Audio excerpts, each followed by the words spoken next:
Hey, what's going on, audience? Welcome back to Two Fresh Film Talk. I have the talented, lovely, the multi-gifted Miss Makayla Boyd in the building. What's Hey, going on, Makayla? everybody. It is so nice to meet you. I'm super excited to be here. Absolutely, absolutely. So I'm just gonna. So I know you're into black filmmaker horror stories. So just a little icebreaker, just to get us popping off. I'm gonna name a few uh horror films where black people survived in. You gotta guess the name, either the actor or the name of the character that survived, Ooh. and they're black. So it's pretty much that pretty much like helps narrow it down. Okay, okay. So I'm gonna go off with a Halloween H2O. No, not H2O. Halloween Resurrection. My bad. Resurrection. There's so many Halloween films. Okay. Um, Let me know if you need a hint. I'm definitely gonna need a hint on this one because I can't even remember what number order. Okay. So he was a rapper in the '90s. Is this, Dreads. He had dreads back in the '90s. is this Snoop Dogg? No, no, pretty No? close, pretty close. Let me see. Then he had a song. He had a song with Mariah Carey, Janet Jackson. Hmm. Um, Begins with the B. Wait, no, this one I actually don't know. I'm Oh trying to man. think. So okay, I'll give off hints. Do you know? So okay, part of his name is Rhymes. Oh, this is Busta Rhymes. Yeah. I don't I don't when I've seen that movie, I probably did not realize that was him because I used to watch some of these like at an age I should not have watched some of them. Oh, okay. I probably Okay. did not even These realize are probably old it. school ones. Okay. So have you seen I Know What You Did Last Summer? Okay, yes, Okay. I saw the first one, I think. Have you seen the second one? You're not I gonna don't get it. think so. So I Still Know What You Did Last Summer. Okay. So she was one of the hottest So it's a singers. girl. Yeah, so she was one of the hottest singers in the '90s. It's a She, singer yeah, and not a rapper. Okay. one of her biggest songs was with Monica. Brandy. Yeah. Yeah, that makes sense. All right, let me think of one more. I had one more in my back pocket. I didn't want to go with the sci-fi ones. Okay, I'll give you an easy one. Get Out. You can name anyone. Any celebrity period It has to or be a black. It has to or be a black any black survivor. person that survived. What's his name? Is it Lorel or Terrell? He was the TSA guy. Lil Rel. Yeah, Little Rail. That's what Lil it is. Rel. It's the actual main character, Daniel Coulier. He Yeah. made it to the end. Actually, I only remember them two making it to the end Yeah. because Lakeith ain't make it. Yeah. So so transitioning. So let's talk about Noir Stories. So what's the importance behind Noir Stories? Why did you start it off? And what's the motivation of keeping it going? Yeah, so for me, I have always liked horror films. My favorite horror film is It.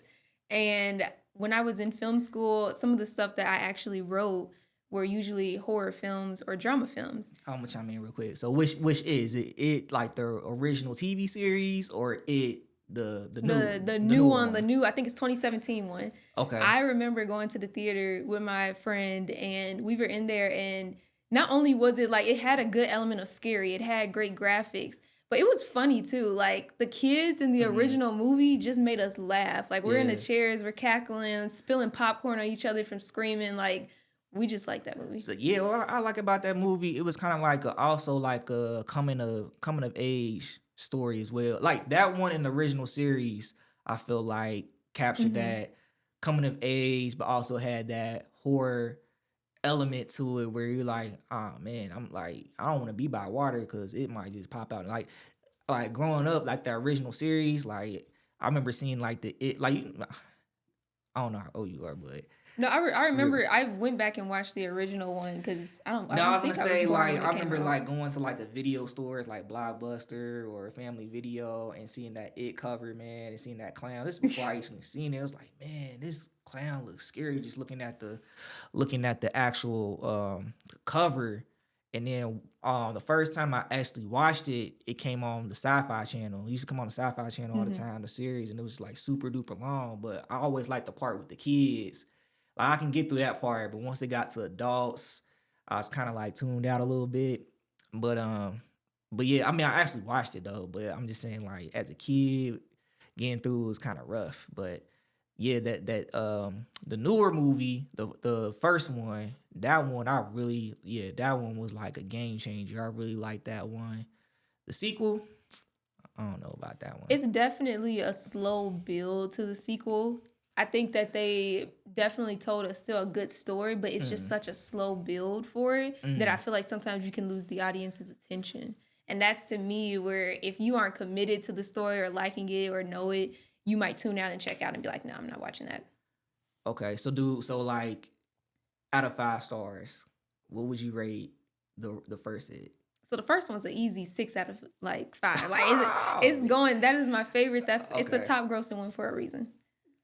So what would you rate? What would you rate the second one, the sequel? The second one's like a 3 out of 5. Three out of I five. think just it's kind of slow, like I said in the Mm-hmm. beginning, and I think that you can easily check out of it. But once you get past the slow part, once you watch the rest of it and what it's about and what they're doing, and you see the fear in adults too, I think that it tells a pretty good story. There's Mm-hmm. just some ways that I think I would have tried to speed it up a little bit, especially in this day and age. So I'll tell my what I would do differently. But what would you have done differently for that sequel version? Like, what would you done I think to make it better? I know you said the slow build and everything, but like, can you elaborate on Yeah, I that? think definitely cutting out some scenes Mm-hmm. that, just were storytelling a little bit and maybe just adding a little bit up in kind of some of the fear of it. Like we have some really long scenes of them meeting each other and doing stuff solo, and we should have had them come back immediately after the first guy, trigger warning, killed himself in the movie. Yeah. And, kind of sped past that. We also had we told some of their backstories that wasn't needed Right. necessarily. And I understand why they wanted to tell, like, the girl in the movie, Mm-hmm. this is also a spoiler and trigger warning, like she was being abused by her husband. Mm-hmm. And I don't know necessarily, I think that kind of also slows us down when we told, like, for a while her and how she's running away from that and stuff Mm-hmm. like that. Sometimes you might want to just shorten it just a little bit so that we can immediately cut to the action, because people's attention spans now, they're just quick. Mm.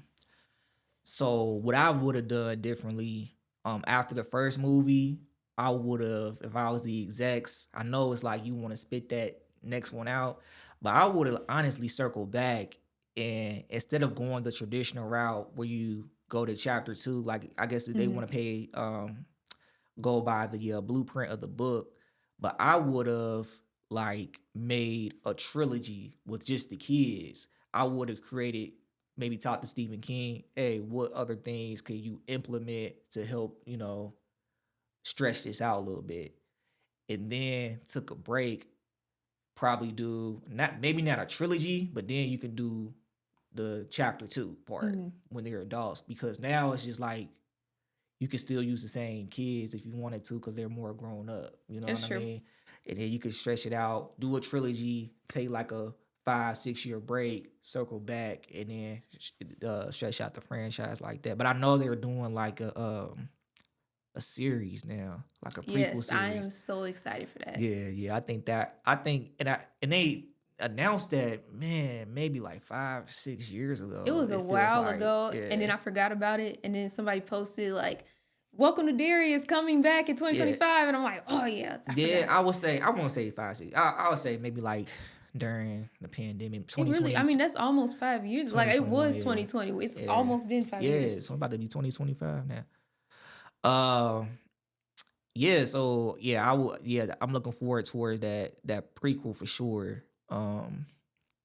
But let's. I want to talk to you about more other horror franchises. So like, what's your thoughts on Scream? The Scream. Or do you follow the Scream I do franchise by follow any chance? Scream. I think Scream, it started off like super cool, super different than anything I had seen. And I'm sure like I wasn't necessarily alive at the time to watch it in real time, but it sounds Mm, like it was different from what other people would see. And to mm, me, from watching other horror films back, it does seem like it's a different story. Like there's not a whole lot that I'm like, well, this is exactly like this. You know what I mm. mean? And so I think that it started off super iconic, Yeah, but I am a person that at this point is so tired of just reboots and continuations. Give me something yeah, new. Give me something fresh. I'm sick of yeah. it. I agree. Um, Do you follow like what's going on more of the recent Screams? Yes, Franchise? so I saw not the latest one, but the one before that. I went Okay. because there was nothing to watch, and I was like, okay, I'll go and watch it. Yeah. And while it was done, it's not a terrible movie or Yeah. anything by any means.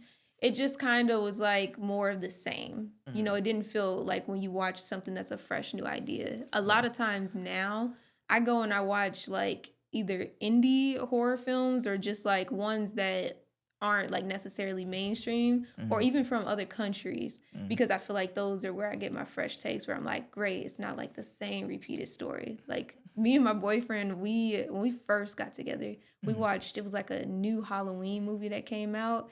And to this day, we still make fun of like the character still being like Chase or who was it? It was one of Michael them Michael characters. Yeah, Myers. like Michael, you're not gonna kill me, and then he kills her, and it's just like So let's since you brought up Halloween, which new one we are you talking? You talking about like the reboot, like the first of the reboot, the Halloween no, one, this was a or recent one. This was 2021, so I you believe. so you probably thinking Halloween? I think is it Halloween For this one actually had a Kills? black character in it too. I think it was yeah, it was one black guy in it. He dies, of course. Yeah. And it was Jamie Lee Curtis came back and it was everybody else was white. They were in Yeah. this like western town, which number one, the black guy had no business being there. He looked like he was in like I'm trying to think. Are yeah. you thinking of? Because I know that. So they did a reboot. I think it was like 2017.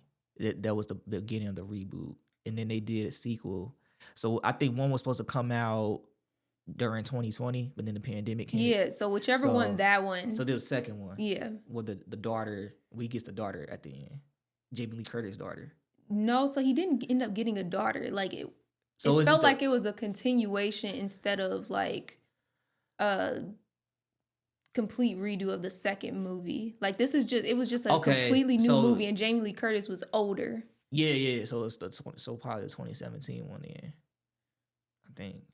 I'd really have to look it up because it So was the one one. where it was a fire at the end, right?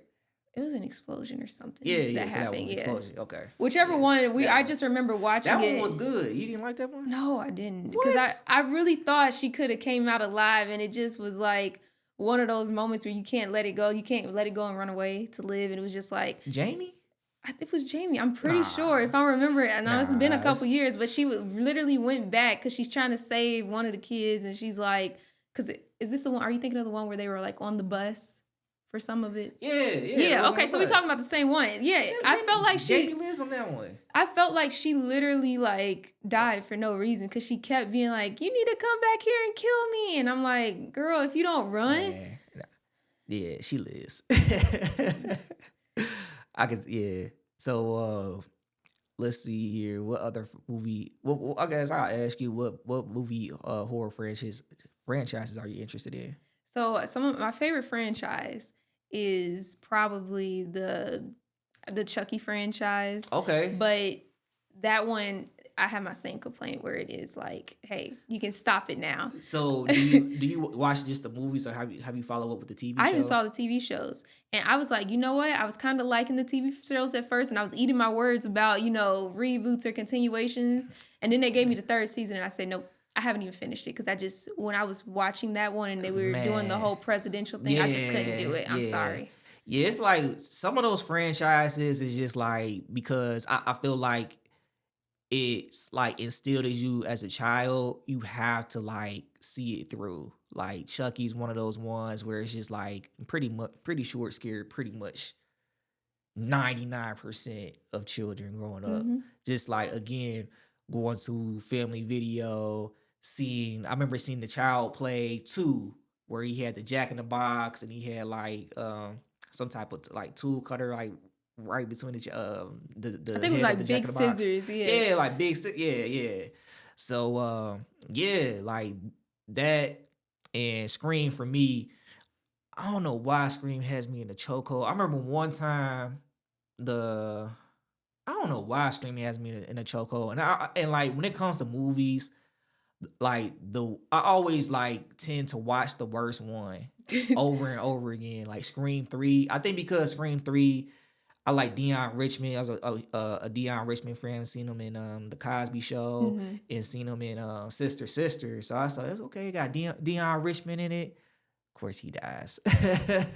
So yeah. So like I don't know why it has me the chokehold. And then they did a sequel, Scream 4, when I was in college, and I was just like, man, I gotta catch up. I gotta catch up on Yeah. Scream. And then yeah, so like that had me in the choke ever since then. That's how I realized like I remember I remember in high school for some odd reason, like like when you will watch like when they had Star, Cinemax, all the like the movie channels in Mhm. Scream used to come on. I don't know, for some odd reason, when I was in high school, I developed some type of little crush for Neve Campbell. I don't know why, where it came from. I was like, man, like I felt like I was born in the wrong time, you know what I mean? But I don't know. Yeah, I got over that though, but yeah, so but she's like my favorite final girl. You know what I mean? It's just like, yo, when you do these reboots and you do like these sequels, just don't touch me, Neve. You can touch anybody else, but just don't touch Neve. So You like, know it's inevitable though. man, Like it's so gonna be somebody, they're gonna poorly act it, or you're gonna I be like, remember when like the one you talked about you went to go see at the movie Scream 5. I remember when that one came out, and I was like before it came out, I was like doing research. I was like, yo, I gotta see if she dies. She can't die. She can't die in this one. I was just like so nervous. Like I remember like working from home and then like getting off and then like doing my little research to see if she dies, like anticipating it coming out. Cause I would go to movies on Thursdays. They usually come out, so they'll say it comes out Friday, but they'll come out mhm. Thursday night. So I remember I went to go see it and I was happy that she survived. And then when they did Scream 6, she wasn't even in it. So I think they had like some type of pay dispute, but I was happy because it's just like, okay, I'm not in that chokehold, you know what I mean? But I still went to go support it. And it turned out to be a pretty good film. And then with Scream 7, they had so much stuff going on with that, where it's just like, so what's the girl that plays Wednesday? What's her Oh, name? Jenna Ortega. Jenna Ortega. So she ended up. So they first, I think they got rid of. Her name is Melissa It was something. the girl who is was it her sister or something? The Yeah, one who is the daughter of the actual original guy. yeah, yeah. Yeah. So they got rid of her because I think she did some tweets or something like that. So they fired her. And then right after Melissa Ortega, somehow I think it was either like a pay dispute or something, but they Hers didn't. might be because of all the she kind of has Yeah, she blown pretty much. up. Yeah, Yeah. so Scream 5 came out before Wednesday. So like once Wednesday happened, it's Hmm. kind of like um, yesterday's price, not today price type thing. I think That's that's the what it same thing that was. like with Euphoria too. Yeah, yeah. So but yeah, now they're doing a so now they're not a reboot. Now they're doing a sequel, and they're paying Neve like her, what Hmm. she should have got worse. So I think that's the way, or they worked out something where they're bringing her back. So, but the crazy part is like the way, like they develop, like they call it like a core 4 in Scream 6. So, like the cast they have there was pretty much like passing the torch almost. Like, okay, now I can still watch it without having to be like, man, they don't have Courtney Cox or Neve Hmm. Campbell or David That's his name, right? David Arquette. Arquette. Yeah. So it's just like, okay, I can still watch this without my favorite characters being in it. But let's circle my bad. Let's circle back No, to you're Noir right. Stories. You know what I mean? I want to at least talk about some of these things. Do something a little bit fresh. I know on our last one we pretty much talked about a little bit about you and all that. So I want to at least get into like, let's just talk about something a little bit different. Get to know like what type of horror movies influence you to do Noir Stories. I think quite honestly, it's hard to say because like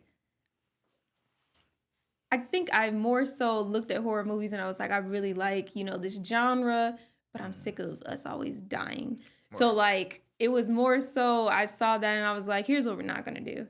And I kind of was like, I'm gonna make, horror stories, but I want to see us in it. And I don't want to just see a token black person. I Mm-hmm. want to see a cast full of people who look like me, who get to have, the tropes like the, dumb jock or, the stupid blonde or whatever, but I want it all for black people. Mhm. And, while obviously sometimes characters still get caught, killed off, we're still gonna, have us in the end who do win or who do make it through. Mm. And I just wanted to see more of that because growing up, I love television, I love movies, but it was always a common theme where I was not seeing us represented, and that just made me upset. And also, horror movies is kind of the number one offender to me, and it Hold on. sucks Let's go back. So why is that? because it's always a token. We didn't even have, like, you can say with dramas, we Uh-huh. had a little bit of a revolution in the 90s where Okay. it's a lot of black movies. You can say the 70s, we had black exploitation films. You know what I mean? Mhm. We had these eras where black people were running things. I don't think we've really had that for horror. We didn't have multiple directors doing this and stuff. We have Jordan Peele now, Mm. and that's it. We don't really, not too many black directors and screenwriters are having a revolution where it's a bunch of, just black horror movies coming out at one time. Mm. And I think that's something that I'm like, well, if I'm not seeing it, then I need to be the one to make it. So like let's circle on.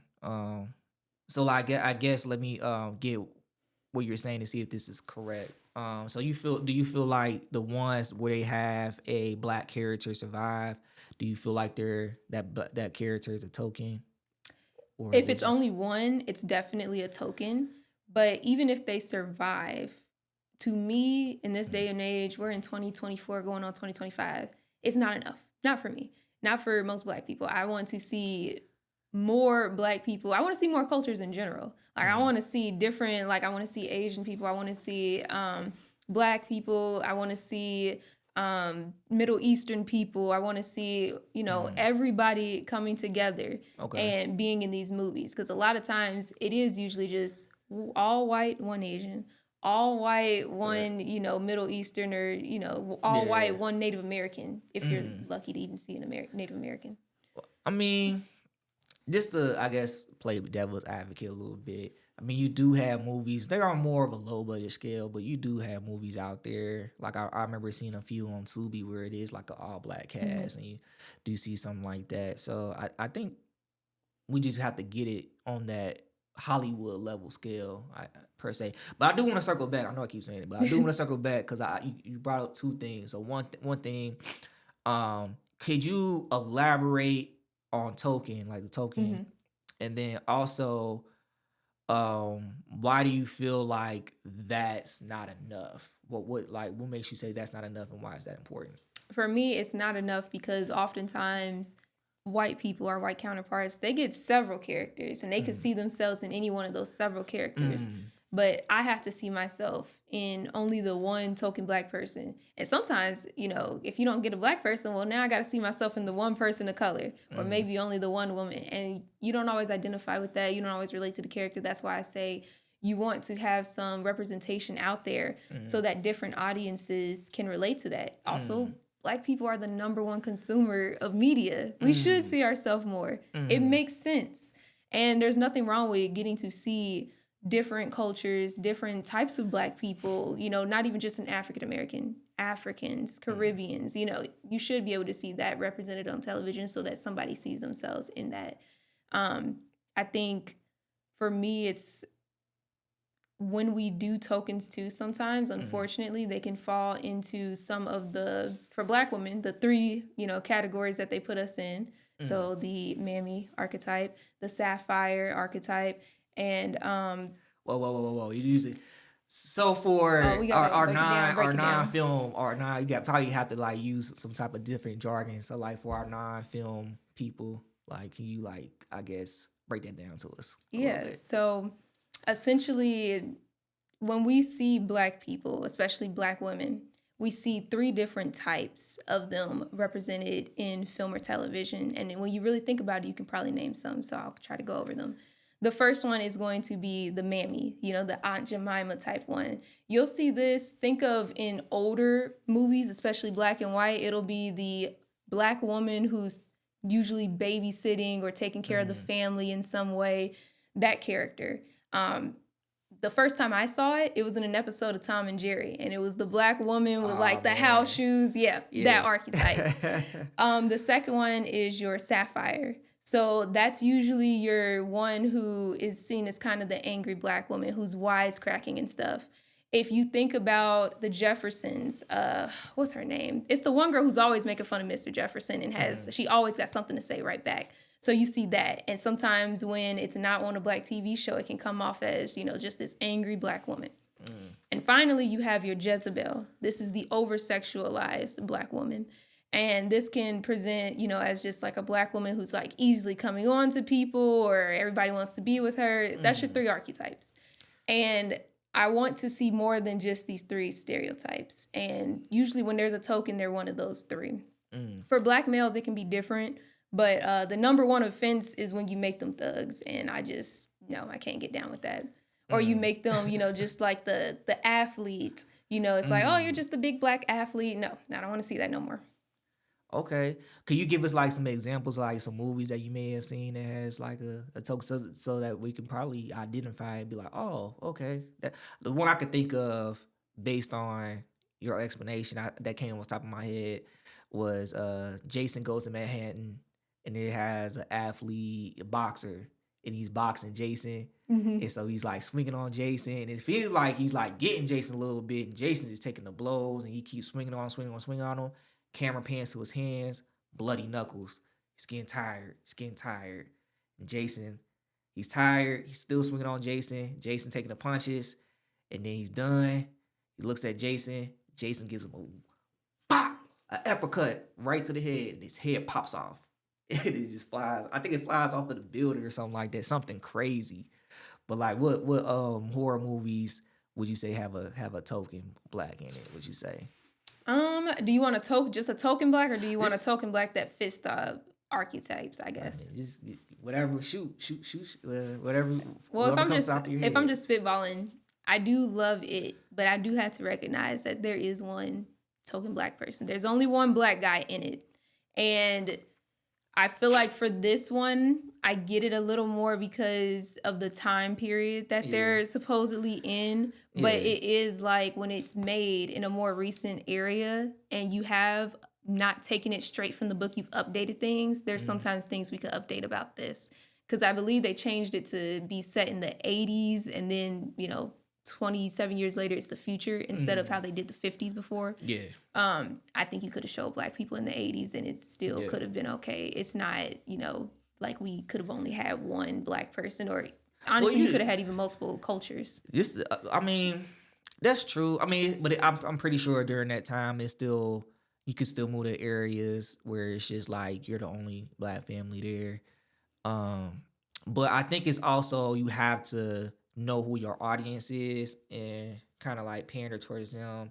Where it's just like you have a lot of people that have read the Stephen King books, and you have a lot of people that have seen the original series, and it's just like you you start sprinkling in some more African Americans, it probably, that's not, you get some of that. You get some of that, man, my Little Mermaid's not black. One of those You're always going to get that. Don't get me wrong. I'm saying for, the purposes of we're moving into the next generation, sometimes we can update these things, especially when we're doing remakes where we did it the original way usually. You know what I mean? Yeah. And we can start to update it to adapt more. Once again, we're the number one consumers of media. I'm pretty sure that it wouldn't have hurt to even just it doesn't even have to be like another black person in there. There could have been just another person of color, period, in there. And when you constantly see it, it does kind of, as a person of color, rub you the wrong way when it's like, oh, only one, once again. Wow, that's great. So do you feel like, just looking back at horror movies on a major Hollywood level scale, do you feel like that's more formulaic, where it's just like, okay, we have a horror movie for that probably has like a predominantly white cast, and now we can have, and it doesn't necessarily have to be a black person. It could be like a person of color. So it could be like a Japanese person. It could be a Chinese person. It could be like someone I'm trying to think of like a Hispanic person. So like, cause sometimes I would see like more up to date horror movies, and it may not have us in there, but it might have another minority in there.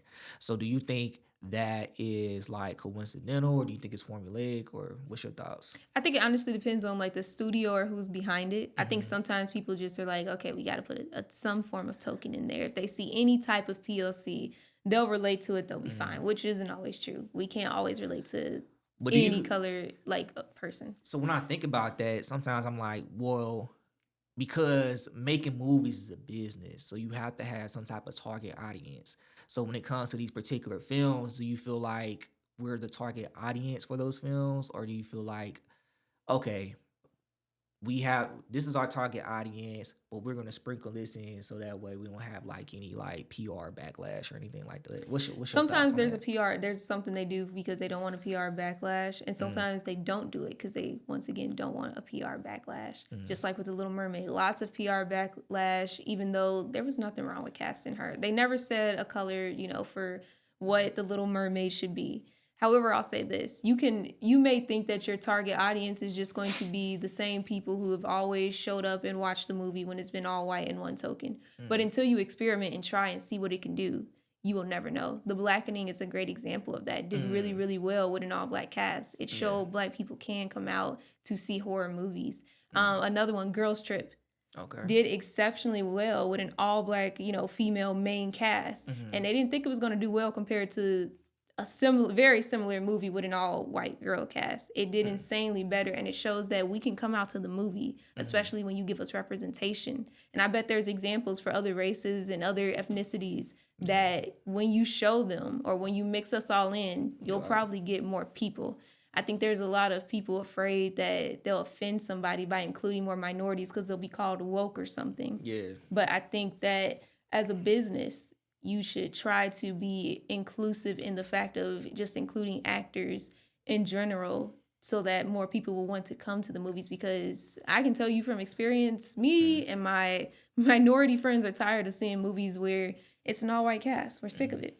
Me and my boyfriend at this point, we don't really watch movies if it's not at least one person of color. If mm. it's all white, it's an immediate turnoff. And that's like, there's no offense to it. That's just how we feel at this point. Mm. And I'm glad you brought up a term woke. So let's talk about that a little bit, because I was gonna actually ask you about that. Not just within horror films, but I see in Hollywood in general. Like, for example, like the Velma series was very diverse. You know what I mean? And then I remember watching Ninja Turtles with my Mhm. nephew, and April's black. I was like, okay, not just in the movie one, but it was like a Yeah, TV in the show TV one. show one, I Yeah, remember seeing that. so I was like, oh, okay. Um, but do you feel like do you feel like it's like do you feel like that's a good thing? Like those type of things are happening, or do you think like it's woke is too woke? You know what I mean? Where it's just like, I, okay, come on now. I know what you're doing, but it's obvious like what you're doing. Like, I first want to hit on woke. okay, I feel like this is a term that black people use, and then other people took it and just demonized it to, mean something completely different, like it's offensive. And I just want to say, like, the real meaning of woke should have okay, been like, to talk about, hey, black people, you like stay aware type of thing, mm-hmm, stay woke. That's what it's really supposed to mean. It is not like some really terrible word, and that if somebody calls you woke, like, oh, you're just pandering to minorities. It's not that. right, To answer your other question though, like, here's how I feel. mm-hmm, I understand what they're doing and I can applaud that, but I feel like it is not enough just to change a character's race. mm-hmm, I have complained. Marvel's an excellent example of this. okay. So we've taken Captain America, we've made him black now, and we've, taken. Hold on. Before we, because I know it's gonna be some, Hmm. but that's how it was in the comics. So That's so, okay. okay, But I'm saying, let's just go like this. We've taken Captain America, we've made him black. okay, We've taken, Hulk. We know there's a She-Hulk, but to the people who just are mad about woke and haven't read that She-Hulk is the way she is, we've made her into a woman. Made her. You know what I mean? So people are seeing this as like, oh, we're doing that. And to mm-hmm, me, I understand like the comics go that way and stuff like that, but I just don't want to see only that. I want to see, I want more, quite frankly. That's what it is. I want more. I want to see other, superheroes in that universe who Uh-huh. just so happen to also be Black, Asian, Hispanic, Native American, whatever. You know what I mean? Because right now, all we're seeing, and I understand once again, it happens in the comics. Uh-huh. I understand that now. We're seeing Ironheart Black. But I'm saying I just want more. I feel like But we could have. how much more? Because I can honestly, I can say I think they did a good as far as like diversify. Like I feel like they did a good job. If you watch like the series, you can see like I can say like they had Shang Chi is Mhm. Asian American or Asian. I think Asian American Yeah. in the show, but I think the actual actor is like Asian Canadian or something like that. Um, I mean, of course, you got so Nick Fury originally he's Hmm. a white guy in the comic, but Samuel L. Jackson plays him, and then you have was it the Hulk? What's his name? Hulk, Are you talking about The the Falcon, Falcon? Okay. who plays yeah. So you have him. But I I guess get my point is, we have other characters we haven't even introduced yet that we should be fighting for. And I know there's disputes with the companies, with the whole, you got. I Sony mean, thing. But we have Storm, yeah. and where is Storm at? Like, that's a Black woman character we can use, and that maybe we could have introduced before Ironheart, so that See now, people wouldn't have been like, now I have to "Oh, go. we're just turning the I Iron have to Man go in character defense black." mode. I have to go in defense mode. So I'm not sure if you're aware, but Disney That's bought what I'm saying. Fox. We got. So yeah, so I just that transitional period of when you introduce the mutant because we really haven't got like the real mutants in the MCU yet, But per it's se. the fact that we were almost able to with the Spider-Man. We finally got that Right. together where it's like I feel like we had to come together and just be like, "Hey, we want to make money. Mm-hmm. We come together, we figure this out how we get these other characters in there and we implement it as best we can." And Mm-hmm. I'm not behind the scenes. Maybe Sony Yeah. was just being terrible, like absolutely not. I don't know, but this is in a perfect world. Makayla would have tried to bring some of these other characters who already were those races into the Yeah. factor and Mm. try to do it that way. And Marvel's just the one that I'm using. I don't have any beef with Marvel. I think they're doing a great job. I'm just saying, in a perfect world, I Yeah. would love to see more characters that were already these colors or new Mm. characters Okay. and bring them into the picture too. So it's not just, okay, we're only gonna, kind of change this. We know it happens in the comics, whatever. Mm-hmm. But it feels more so like we are stepping with a purpose of purposely including them. Okay. Man, I don't know. I don't know about that one, Michaela. You probably want to I use a mean, different. everybody's entitled to their opinion. I'm sure I'll have a you thousand might. comments that's like, You might have no, to I choose don't a. think we'll do this, blah, blah. This is just Michaela's opinion. You probably better have choose the DC universe or something. Okay, we don't talk about DC. There's What's your? nothing I can say about DC because I hate it. Oh, okay. Just the What's your, movies. the movies. Man, and you know what's crazy about DC? I love DC animated Mm-hmm. stories, man. I like the one they just had, not the one they just the saga they just had, but the new 52 version. I'm a big fan of that version when they made a lot of movies off of that one.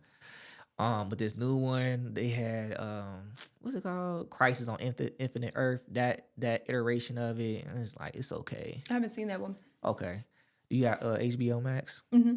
Man, go to the DC and watch some of those animated movies, man. It's a lot of good ones there.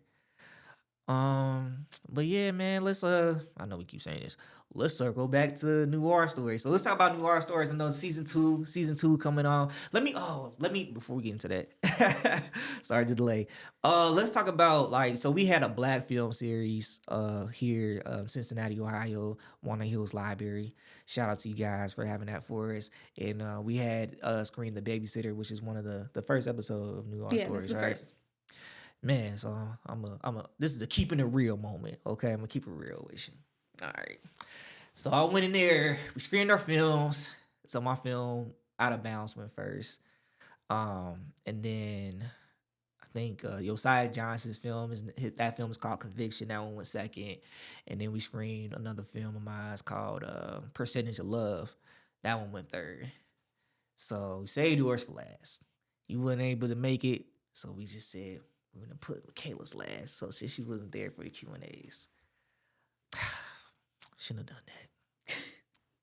All right, so we showed yours, and it was just like So let me circle back. So we showed ours, and it was just like okay, we're getting good applause and laughs and all that. We showed the babysitter, and it was just like, what happens next? Oh my gosh, what's going on? Who's Makayla? Who did that? Who's this Makayla person? It was just like I was steamed. Not gonna lie, I was furious. I never knew that. Yeah, I'm keeping it real with you right now. So I said it's a keeping it real moment. But yeah, it's just like who's this Makayla person? I'm just like, okay, because yours is a lot shorter than ours. It Yours is is. like 2 minutes. It's So we one of got the shortest in the series, so actually. we have our films. We spend all right, like 7, 10 minutes. You know, your side I think is like 15, 20 minutes, and then everybody's talking about Makayla. Made me sick.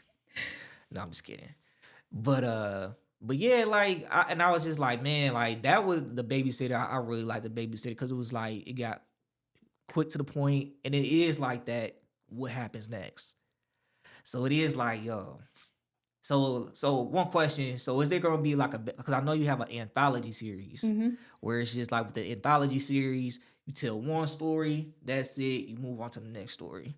So would you ever consider like maybe doing a sequel to either of those? Not have to do with noir stories, but it could be like you can turn it into like a short, you know what I mean? Or you can spin it off to its own series. Like, have you ever Oh, just considered that? elongating it. Yeah, yeah. Like, have you ever? Because it does leave off kind of like on a Hmm. cliffhanger. Like, okay, what happens next? I want to know what happens next. You know what I mean? So, would you ever like go back to that story and tell what happens next, or at least have some type of spinoff with it? Like, would you like what would you do? I'll say this for all my stories that any of them that end and you're like, I want to know more, I will only ever continue it if I think that I can write something good enough that it has to continue. If I do not believe that I can do that, and I'm a very picky writer because I write Mhm. each of these stories myself. If I don't think I can do that or I really don't like it, I won't Okay. come back to it. Um, it's for me, it's just I want to do it justice with the rest of the story. And I felt like when I actually wrote The Babysitter a while ago, like first year of college a while ago, 2016.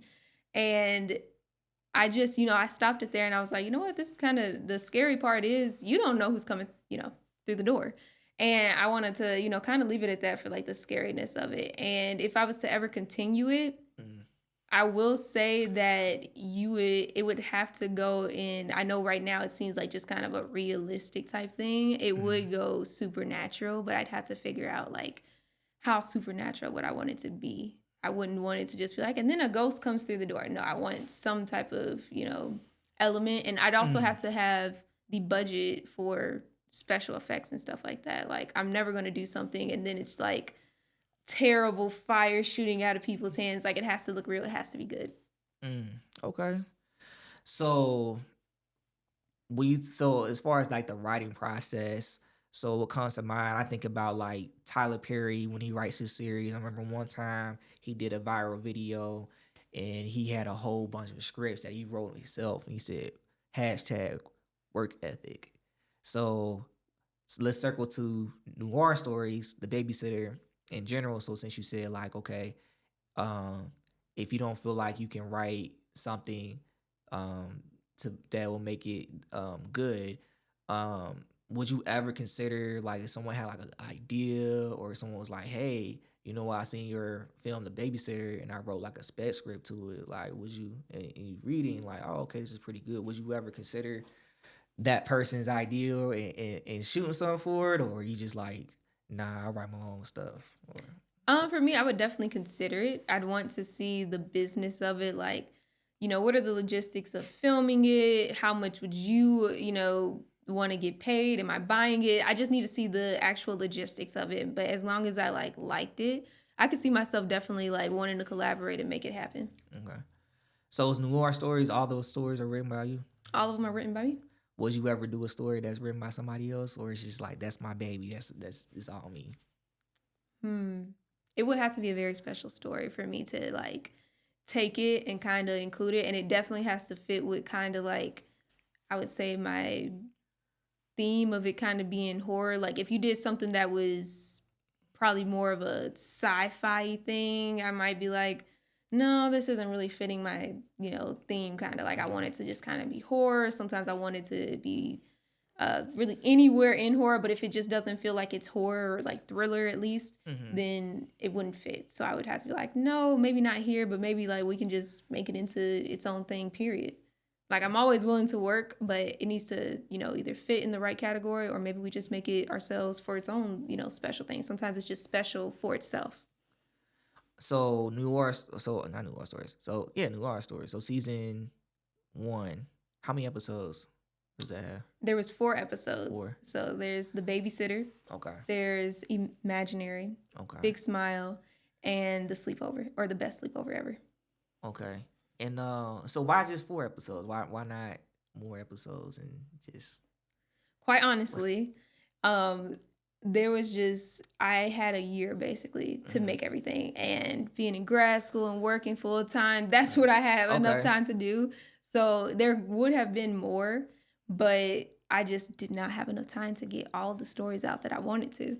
So hence why we're doing a season two. Okay. The goal is 4 episodes. If I can do more, I will, but still in grad school for now. We got 1 semester left Okay. and still working full time, obviously. Okay. Early congratulations. Well, just congratulations getting in grad school, but I know you're gonna graduate, so early congratulations on that. So that's major. Thank you.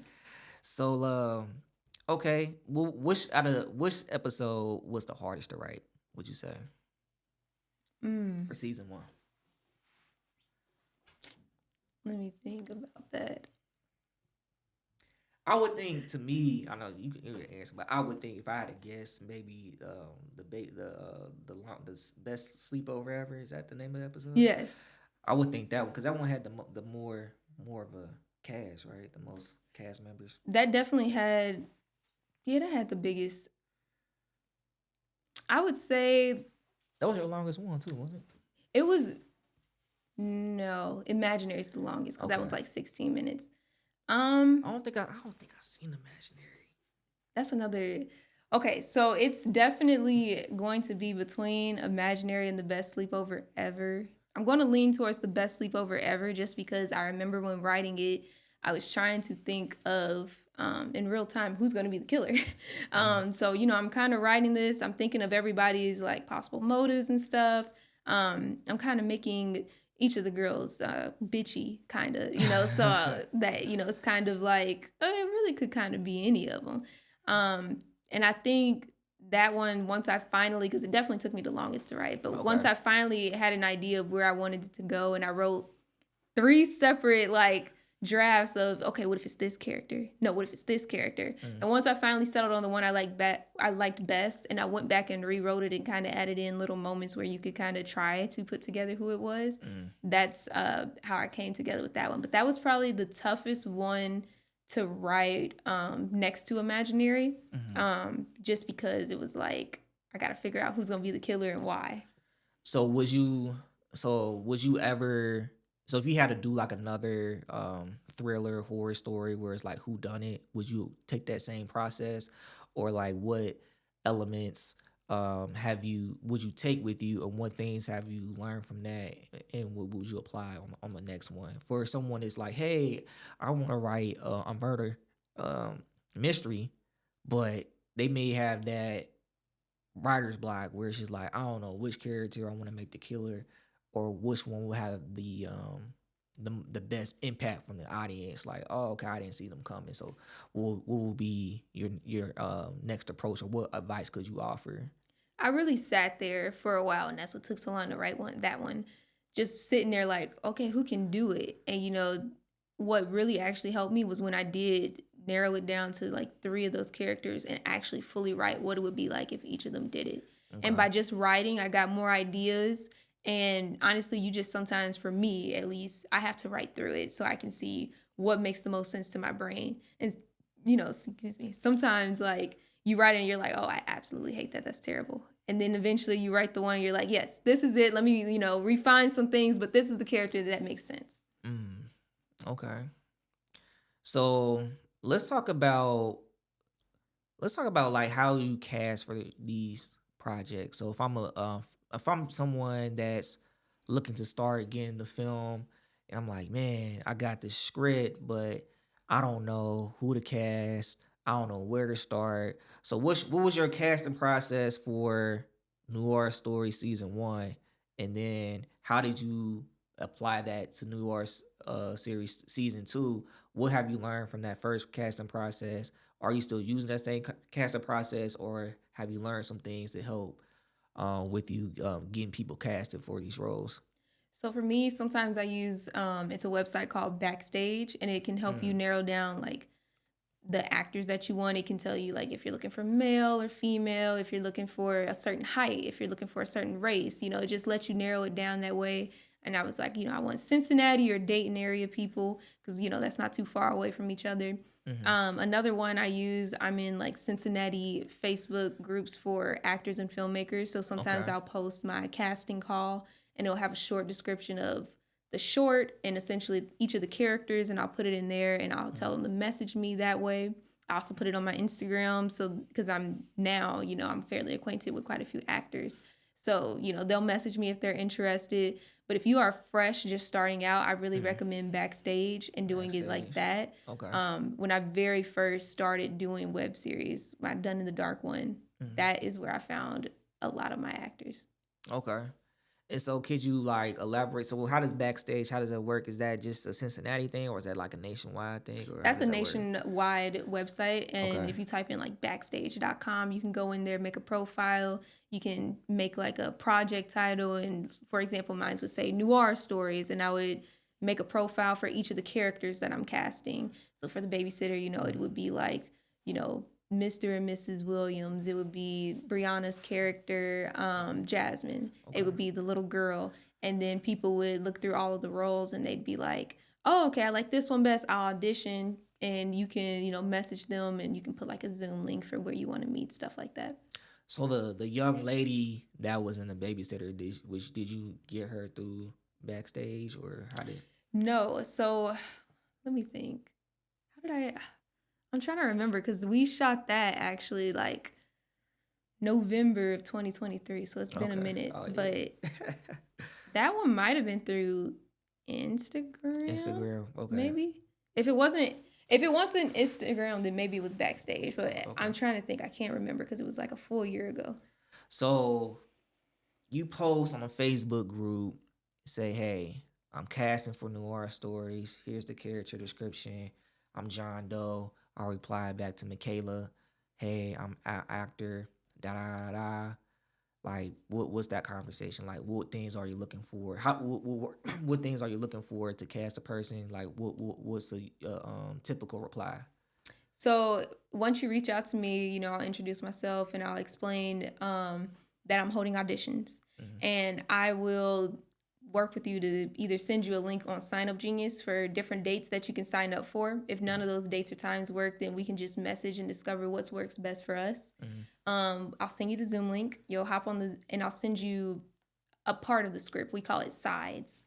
And so you'll audition with the sides, and I'll usually record it so I can go back and reference it, Hmm. and once I go through everybody's auditions, I'll decide who's the best for the role. So are these auditions, are they like online auditions, or I won't say online.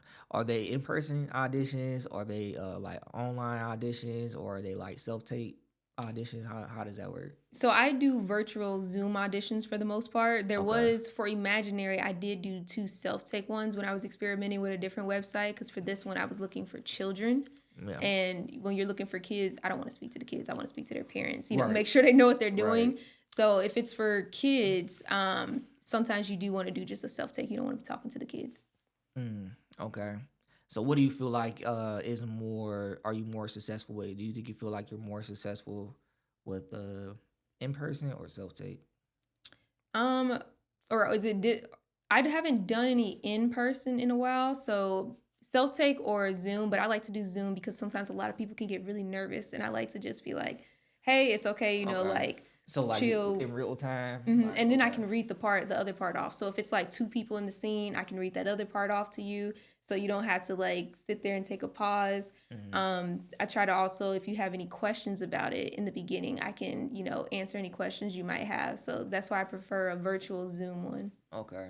Yeah, cause like virtual Zoom, I think that's a good one because, sometimes you may not be able to make a particular set time, but you can always, set up something, that's more convenient for the both of you. Um, so yeah, I think virtual is good, but also that in person, I also feel like that's like it's no better than that, you know what I mean? Mhm. Because you get to see it live in action, you know what I mean? Sometimes when I do mines, like I'll ask, hey, is it okay if we, record you too, so that way me, Yeah. whoever is also casting with me, we can look back and be like, okay, this is who it is, because now we can see how they look on tape as well, and then also see them in person, and then you also are able to like ask certain questions where it's just like, what's this person's personality like, that you may not be able to get over like a Zoom meeting or so. You know what I mean? So that would be the way that I preferably would do in person. But I mean, I also like your take with virtually as well. That's a good take. So let's talk more about season 2 of Noir Stories. Let's and so you say it's gonna be 4 episodes. So are we able to talk about those episodes Yeah, we can yet? talk about Okay. some of them. Okay. Um, What's I the first episode that's gonna drop? Have you decided yet? I have not, but I can tell you the first one we're shooting for, Oh, or the first one I've finished for pre-production, I should say. okay. This one right now it's a working title, but it's called The Masquerade, and it's a murder mystery. I'll say it's kind of similar to The Sleepover in a sense that somebody is murdered, and we got to figure out, who's the killer. Mm. This takes place. It's like, teenagers in high school. It takes place at their homecoming, and the main character, you kind of understand why they wanted to kill her, to put it nicely. So that's the first episode. I actually wrote this episode probably in like 2017. I was in college, Whoa. and yeah, I made this for a group at the University of Cincinnati called Black Arts Collaborative. At the Okay. time, I was the drama director, and I usually wrote the scripts for our Halloween show. And so I Okay. made this Talk us murder, out. yeah, I made this murder mystery, and I casted for it and everything, and that was like a lot of people's favorite. Besides the one we did senior year, like both of those, everybody was like, "Oh, we love these stories." And so for Mm. Noir Stories, I recently had like found the script when I was like cleaning through my house moving, and I Mm. was like, you know what? I should bring this back. So I did some revisions, Mm. and then I just started, doing the pre-production stages of it. Okay. Alrighty. Well, before we end off, I do want to play one more game with you. So we're gonna talk about horror movie icons. So I'm gonna say two, and you gotta tell me who you think will win. So let's start off. So let's start off easy. All right, Freddy versus Jason. Who do you think wins? Freddie. And why? Why? Freddie's my guy. He just is. I actually love Nightmare on Elm Street. I also feel like Freddie is more of a mythical being, if you will, Mm. whereas like maybe Jason doesn't freaking die ever, but like Yeah. Freddie, like you can't the hand popping up in people's dreams. I just feel like he's winning that. Okay. Chucky versus Leprechaun. So this one was a movie. No, was it? Didn't they make one where it was Leprechaun versus somebody? I thought it was Chucky. I didn't get to watch the full thing. I looked it up on YouTube when I was a kid, but I didn't see who won. Yeah. For me, Chucky, I feel like could probably take it because What? let me finish. Okay. Because if you saw the TV series, there's a million Chuckies now that can just be running around at any time killing people. So I'm going to say that him and his little army probably takes the leprechaun down. Because it's like you're fighting a whole army at this point. Like, it's like if Naruto, did all his different little clones, like, you're probably done. Yeah, I've seen the TV series. It's not looking good. It's not look that. That's not looking good. Let's see. Let's go with another one. Have you seen who's it? Leatherface? Texas Leatherface? Okay. Leatherface versus Michael Myers. Okay, so Leatherface, I don't think he's very, like, intelligent per se. At Mm-hmm. least in the original movies, he kind of, like, is just strong. Whereas Michael, I feel like he's at least, relatively smart. So I'm saying he could probably outsmart him in my opinion. Mm. The o- problem is gonna be like if Leatherface is tougher. But Michael, he be acting strong too sometimes. Okay. Let's see. I'm trying to think of who can go against Pinhead. Um, I almost want to say Ash from Evil Dead. Have you seen Evil Mm-hmm. Dead? So Ash versus Pinhead. Who do you think wins? Oh, I'm still going Pinhead. Pinhead. Yeah. Okay. Freddy Krueger versus Pinhead. Who do you think wins? That's it right Ooh. there. I still gotta ride with my guy Freddie. I, Freddy. I got to. So have you seen Freddy versus Jason, the actual movie? Have you seen that one? I did not.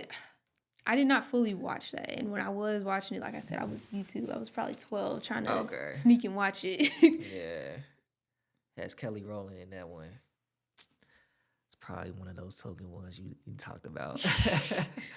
um, yeah. So dang, you even seen it, so I can't ask you that question. Okay. Um, let's see one more. Candyman. Mm. Candyman. I'm gonna throw out something unpredictable. Let's say, you probably like Lavelle. Why'd you put the two black people against each other? But I'll say Candyman versus Vampire in Brooklyn. Or have you seen Vampire in Brooklyn? I've seen it. How the way you said that made it seem like you don't remember it for real. No, I feel like I don't know. Have you seen Candyman? I've never seen it. Okay. I've seen them both. Okay. But I'm thinking, well, first of all, are you talking Candyman recently or Candyman old one? Because I feel like the older the OG. Candyman is stronger. The OG. Okay. Yeah. I'm going to go Candyman for this one. I'm gonna just stick with it and say Candyman. Okay. Off of just first one that I thought. Last one. This is because I just thought about this one. So Candyman versus Ghostface. Ghostface like the screen. Yeah. Yeah. And I'll tell you why. I'll tell you why I'm gonna ask you this question in a minute. I don't know because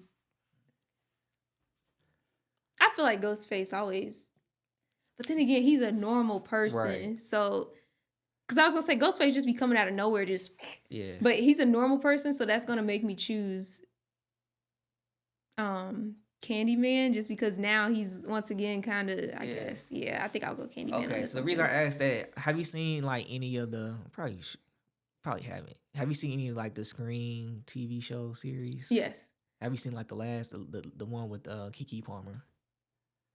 Yeah. Okay, so in that one they had their version of Ghostface versus I think his name Tony Todd, the person that played the OG. OG Candyman. The original one. And he ended up killing Candy. But they would kind of say, like, this is Candyman versus Scream. I guess I don't usually. Yeah, they ended up killing. I'm like, man, that was weak. That was like. Yeah, I don't usually like to remember that one. I tried it and I just, that one wasn't it. I'd prefer the Purge TV show, low-key. Okay. But, I think I'd still go because he's still, if we do it correctly, like, when you have like a evil legend that's like popping up just because you say they name and stuff, I feel like they're probably usually going to be able to kill like a serial killer. It's like if I was, if they were going against a real serial killer, that's alive today, they're probably going to take them because they're already dead. What's your thoughts on the Purge? Do you think that's something that could really happen in real life, or? I mean, gosh, I hope not, because I'd be the first one killed. I'll tell you what, if they get whichever political party, if they stack the court and they all wanted to do that, it could happen. It would be unsmart on their end because people would probably go to them first because they would want to loot them because, the government, the higher up beings would have, the money. So I would not recommend it if I was them. Yeah. Well, is there anything else you want to tell the audience before we wrap up? You can follow me. MCB Cinema on YouTube, and then MCB_Cinema on Instagram. All right. Well, that wraps up another episode of PFT. Thank you for coming. Thank you for tuning in, and we're out. Peace. first schools